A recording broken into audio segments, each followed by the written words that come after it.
आज का टॉपिक है संबंध एवं फलन। यह 12th का पहला चैप्टर है। तो संबंध एवं फलन हम लोग 11th में पढ़ चुके हैं।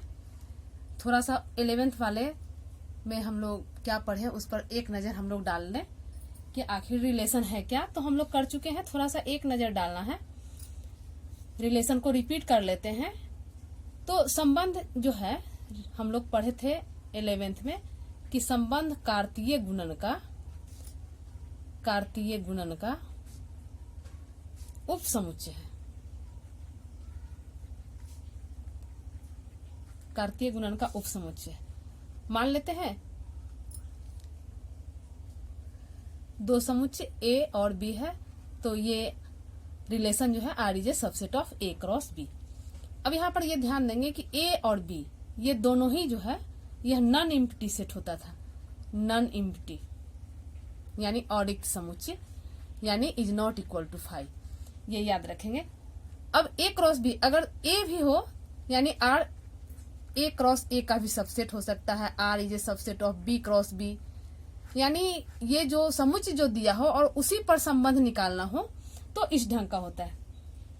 तो इसे हम लिख सकते थे आर एक्स, ये order pair X Y, X belong in A जहां और वाई बिलोंग इन बी। तो और इसको हम लोग ऐसे लिखते थे X is related to Y. अगर ए क्रॉस ए पर संबंध हो तो यहाँ पर लिखेंगे एक्स और Y belong in A, B पर संबंध हो तो एक्स और वाई बिलोंग इन बी। तो जैसा समुच्चय दिया हो और संबंध कहे वैसे हम लोग लिखते। अब एक एग्जाम्पल लेते हैं, ए बराबर 1 2 3 4 और यह आर संबंध है ए से ए पर। इस तरह का संबंध लेते हैं, लिखते हैं समझने के लिए। आर संबंध है ए से ए पर, यानी इसमें हमें ए क्रॉस ए निकालना है। तो ए क्रॉस ए निकालना है। आर संबंध ऐसा है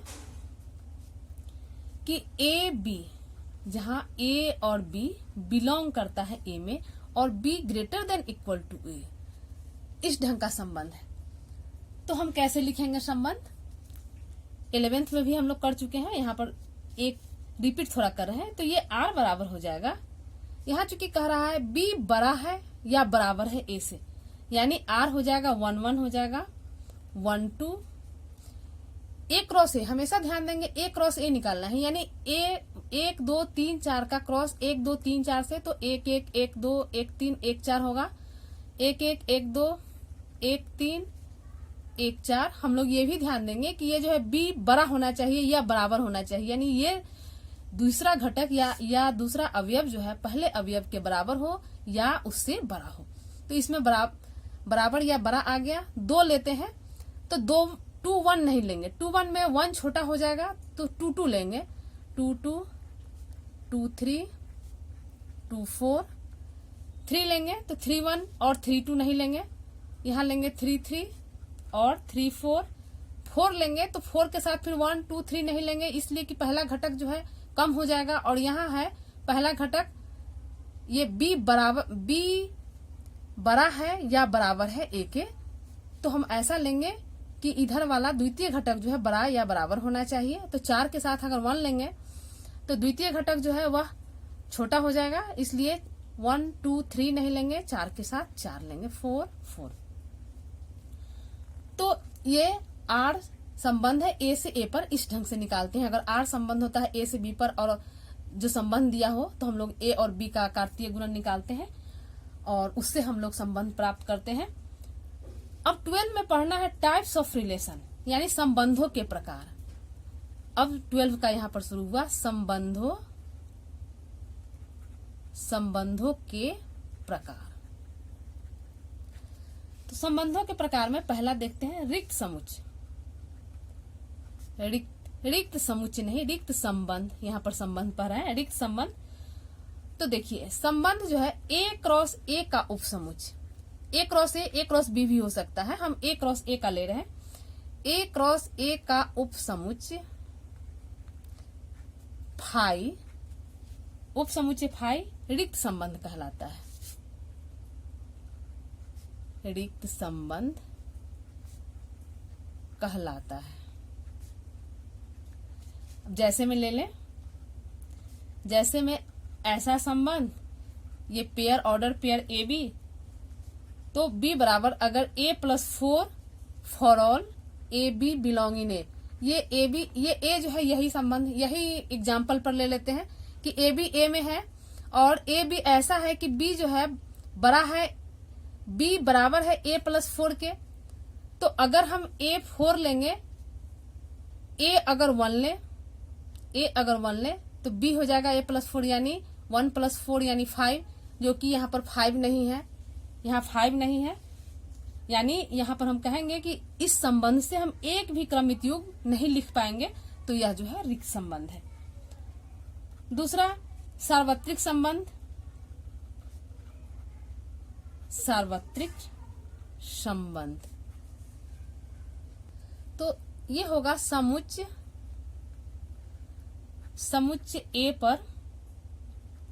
ए पर परिभाषित संबंध R, सार्वत्रिक संबंध, समुच्चय ए पर परिभाषित संबंध R सार्वत्रिक संबंध कहलाता है, सार्वत्रिक संबंध कहलाता है यदि ए का प्रत्येक अवयव, अब चूंकि ए से ए पर निकाल रहे हैं, ए से ए पर कर रहे हैं, तो यहाँ पर ए लिखेंगे, ए का प्रत्येक अवयव ए, अगर बी हो तो बी यहाँ और कर देते हैं, यानी अगर ए क्रॉस बी का हो तो बी होगा। यहाँ ए से ए पर कर रहे हैं तो ए का प्रत्येक अवयव ए के सभी अवयव से, ए के सभी अवयव से संबंधित है, अर्थात इसे हम लिख सकते हैं R बराबर ए क्रॉस ए का उपसमुच्चय। ये चूंकि यहाँ पर ए लिए है इसलिए ए क्रॉस ए का उपसमुच्चय लिख रहे हैं, यानी R हमारा रिलेशन हो जाएगा। रिलेशन ये है A B, A minus B mod of A minus B greater than equal to 0 for all A belong in A और बी बिलोंग इन ए। यही सार्वत्रिक समुच्चय है। अब इसे कैसे, अगर ए के इसका सॉल्यूशन अगर निगेटिव भी आए तब भी वह 0 से बड़ा और 0 से बड़ा होगा, अगर 0 आए तो 0 के बराबर होगा, और यहाँ पॉजिटिव भी आए तब भी यह 0 से बड़ा होगा, तो यह जो है यह सार्वत्रिक संबंध कहलाता है। आगे है स्वतुल्य संबंध, मेन स्वतुल्य संबंध ही है, इसे चूंकि एक्सरसाइज भी हमारा स्वतुल्य संबंध पर ही है। स्वतुल्य और सम्मित और संक्रामक संबंध 3 है, तो इन तीनों के लिए हम एक मान लेते हैं कि समुच्चय ए पर परिभाषित, समुच्चय ए पर परिभाषित संबंध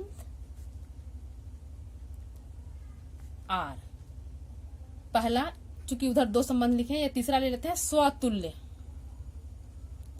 स्वतुल्य संबंध जिसे कहते हैं रिफ्लेक्सिव रिलेशन। तो रिफ्लेक्सिव रिलेशन है क्या, तो देखिए ये संबंध R के लिए ये ए सच दैट प्रत्येक ए बिलोंग इन ए, यहां मेन समझने की चीज है, ये जो ऑर्डर पेयर है इसका दोनों अवयव जो है, दोनों अवयव समान होना चाहिए, और ये दोनों जो है ए में होना चाहिए, समुच्चय ए में होना चाहिए। अर्थात इसे यह एग्जाम्पल से, अभी चूंकि अगर समझने में दिक्कत हो तो एग्जाम्पल से यह समझ जाएंगे आसानी से, बहुत ही आसान चीज है।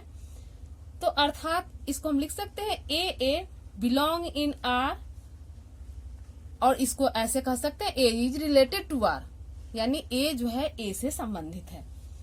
अब इसका एग्जाम्पल ले लेते हैं, मान लेते हैं एक एग्जाम्पल ले लेते हैं। मान लिए ए बराबर है 1 2 3 4, इस पर हम 4 तरह का संबंध लिखते हैं, यानी R1 अगर लिख दें ये 1 1 2 2 3 3 और 4 4। दूसरा संबंध ले लेते हैं 1 1 2 2 3 3 और 4 4 1 2 और 2 3। तीसरा ले लेते हैं R3 1 1। ये संबंध ले रहे हैं अलग अलग टाइप से 1 1 2 2 3 3 2 3 और 2 4। अब इसमें पूछा जाए कौन सा संबंध स्वतुल्य है, तो यहां पर देखिए समुच्चय दिया है 1 2 3 4। स्वतुल्य का परिभाषा कहता है कि ए यानी ऐसा ऑर्डर पेयर जो कि इसका दोनों अवयव समान हो और वह जो है ए में बिलोंग करे। तो पहला R1 देखते हैं। R1 में 1 1 2 2 3 3 4 4 यानी ये R1 ये समुच्चय ए का सभी अवयव इसमें बिलोंग कर रहा है, तो इसे कहेंगे कि यह जो है स्वतुल्य है। दूसरा 1 1 2 2 3 3 4 4। अब आगे क्या है इस पर हमें ध्यान नहीं देना है, क्योंकि स्वतुल्य के लिए हम देखेंगे कि इसका चारों अवयव अपना ही पेयर बना रहा है कि नहीं। तो यहाँ अपना बना रहा है 1 1 2 2 3 3 4 4, तो यह भी स्वतुल्य है। यानी यह R2 भी जो है यहाँ पर लिखते हैं R2 R1 और R2 स्वतुल्य है। लेकिन तीसरा R3 में देख रहे हैं कि 1 1 है, 2 2 है, 3 3 है, लेकिन 4 4 नहीं है, क्योंकि ए समुच्चय ए में 4 अवयव है, तो इस 4 का ऑर्डर पेयर यहाँ नहीं है। फिर 2 3 2 4 है, तो इधर से ध्यान नहीं, हमको मेन ये चारों अवयव का जो है उसका अपना ही ऑर्डर पेयर होना चाहिए, तो ये नहीं है। तो यहाँ पर लिखेंगे कि R3 स्वतुल्य नहीं है। क्यों नहीं है, तो यहाँ पर लिखेंगे क्योंकि 4 4 is not belong in R3। तो यही स्वतुल्य कैसे हम कहेंगे कि स्वतुल्य है, कैसे स्वतुल्य नहीं होगा, तो हमने एक एग्जाम्पल लेकर इसे समझाया। अगला सम्मित संबंध। सम्मित संबंध जिसे कहते हैं सिमेट्रिक रिलेशन। सिमेट्रिक रिलेशन, तो सिमेट्रिक रिलेशन में होता है कि यदि ए बी बिलोंग करेगा आर में, तो यह इंप्लाइज करेगा कि बी ए भी बिलोंग करेगा आर में। अर्थात A is related to B, तो यह इंप्लाइज करेगा कि बी इज रिलेटेड टू ए। तो यही सम्मित है, यानी इसमें अगर ए भी आर में बिलोंग करेगा तो बी ए भी आर में जरूर बिलोंग करेगा। तो एक एग्जाम्पल ले लेते हैं, उदाहरण, इसको उदाहरण से समझे। अगर ए बराबर ले लिए 1 2 3, छोटा सा ही लेते हैं, रिलेशन ले लेते हैं, R1 ले लेते हैं, ये दिया A 1 2 और 2 1। दूसरा रिलेशन ले लेते हैं R2, ये है 1 2 2 1 1 3 और 3 1। तीसरा ले लेते हैं R3 2 3 3 2 2 2। चौथा ले लेते हैं, ये है 2 3 3 1 और 1 3। अब इस चारों रिलेशन में कौन सम्मित है और कौन सम्मित नहीं है, तो इसके लिए देखिए R1 1 2 है तो 2 1 है, यानी ए बी है तो ए बी बिलोंग करेगा आर में, तो बी ए भी बिलोंग करना चाहिए आर में। तो 1 2 बिलोंग कर रहा है आर में, R1 में, तो 2 1 भी है, इसलिए इसे कहेंगे कि यह जो है सम्मित है, ये सम्मित है। दूसरा देखेंगे 1 2 है तो 2 1 है, 1 3 है तो 3 1 भी है, तो यह भी सम्मित है। यानी एक पेयर जो हो जस्ट उसका उल्टा उसमें बिलोंग होना चाहिए, जैसे 1 2 तो 2 1, ए बी तो बी ए। हमेशा परिभाषा पर ध्यान देंगे, ए बी तो बी ए होना चाहिए, तो 1 2 2 1 1 3 3 1, तो यह सम्मित है। R3 देखेंगे तो R3 है 2 3 तो 3 2 आ गया, और 2 2 तो 2 2 तो 2 2 भी आ गया, यानी यह स्वयं में है, तो यह भी इसको हम सम्मित कहेंगे, यह भी सम्मित है। R4 तो यहाँ 2 3 है लेकिन यहाँ पर 3 2 नहीं है, 3 1 है तो 1 3 है, तो यह जो है सम्मित नहीं है। क्यों सम्मित नहीं है? तो इसका लिखते हैं क्योंकि 2, 3 बिलोंग कर रहा है R4 में, लेकिन 3, 2 इसका 3, 2 आना चाहिए, तो ये 3, 2 is not belong in R4, तो ये R4 सम्मित नहीं है। 5वां संबंध है संक्रामक संबंध। संक्रामक संबंध जिसे कहते हैं ट्रांजिटिव रिलेशन। ट्रांजिटिव रिलेशन संक्रामक संबंध है क्या? तो इसमें यदि ए बी बिलोंग करेगा आर में और बी सी बिलोंग कर रहा है आर में, तो यह इम्प्लाइज करेगा कि ए सी बी बिलोंग करेगा आर में। अर्थात A is related to B and B is related to C, तो यह इम्प्लाइज करेगा A is related to C. अब इसे एक एग्जाम्पल से समझते हैं। एग्जाम्पल लेते हैं, उदाहरण मान लेते हैं ए बराबर है 1, 2, 3 और रिलेशन दिया, ये समुच्चय दे दिया। रिलेशन R1 दे रहा है 1, 2, 2, 3, 1, 3 और 3, 2। दूसरा संबंध ये 2, 3 दे रहा है। तीसरा ले लेते हैं, इसमें चूज करेंगे कि कौन सा यह इसमें जो है संक्रामक संबंध है, हमें चुनना है, देखना है, और कौन नहीं है। नहीं है तो क्यों नहीं है, उसका कारण क्या है।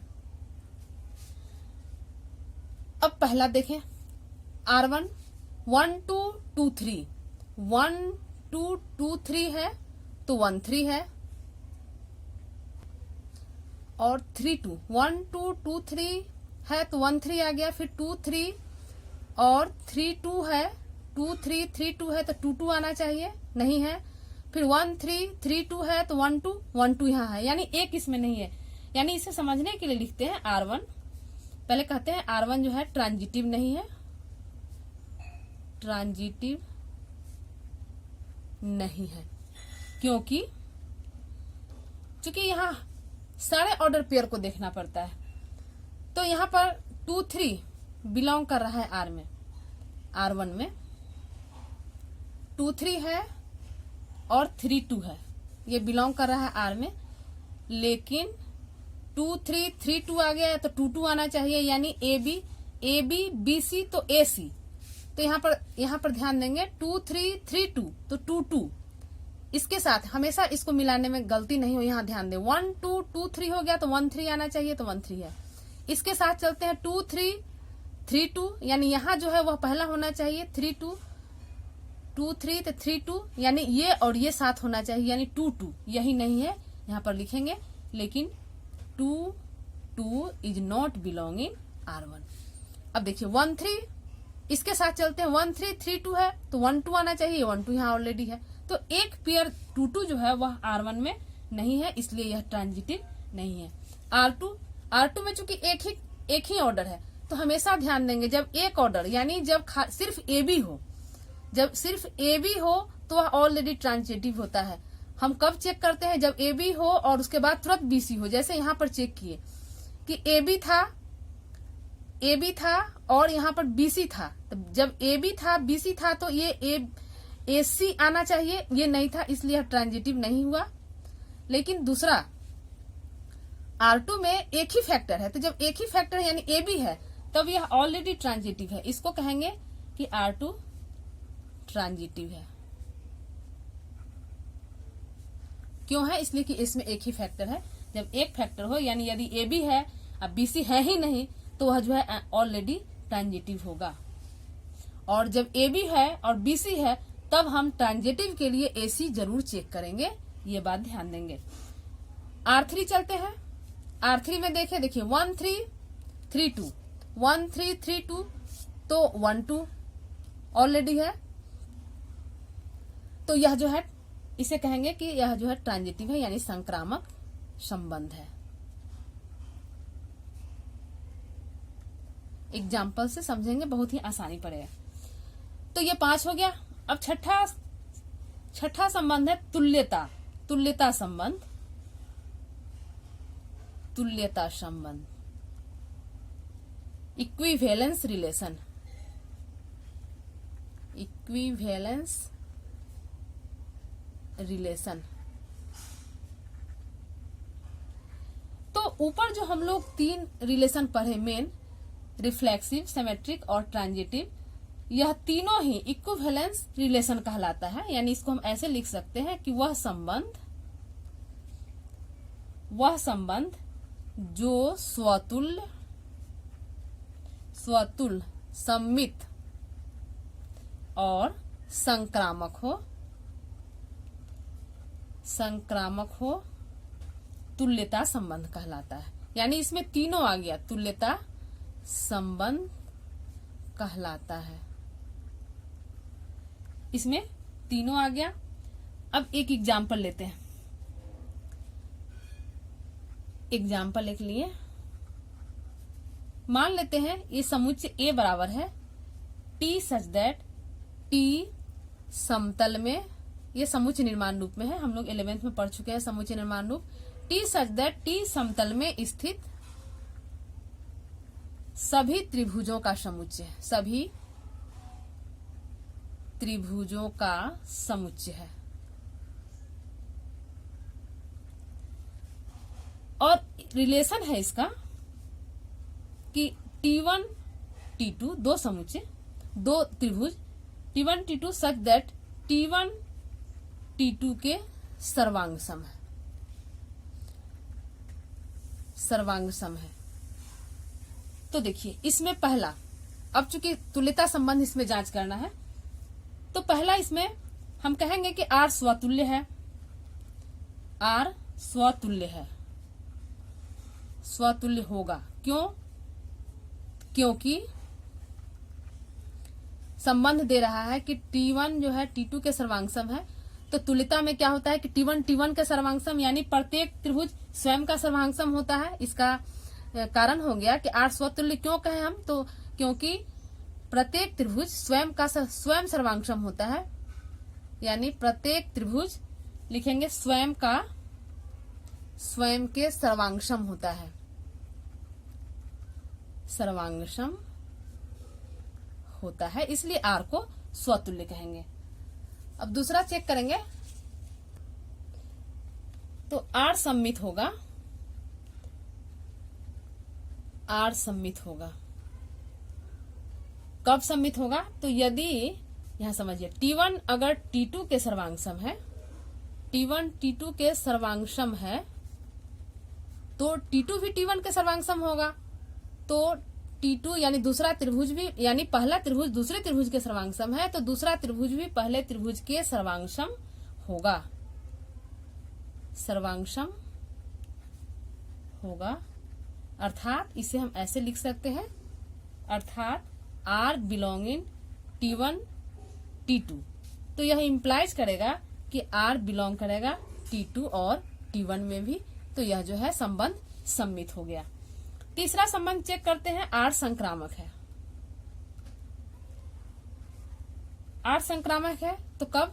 कि यदि T1 और T2 बिलोंग करेगा R में, यानी यह इसके सर्वांगसम है, और T2 सर्वांगसम है T3, यानी दूसरा त्रिभुज तीसरे त्रिभुज के सर्वांगसम है, तो यह R में बिलोंग करेगा। तो यह क्या इंप्लाइज करेगा कि जब यह इसके सर्वांगसम है और ये खुद इसके सर्वांगसम है, तो यह पहला तीसरा के सर्वांगसम होगा, यानी T1 T3 बिलोंगिंग R।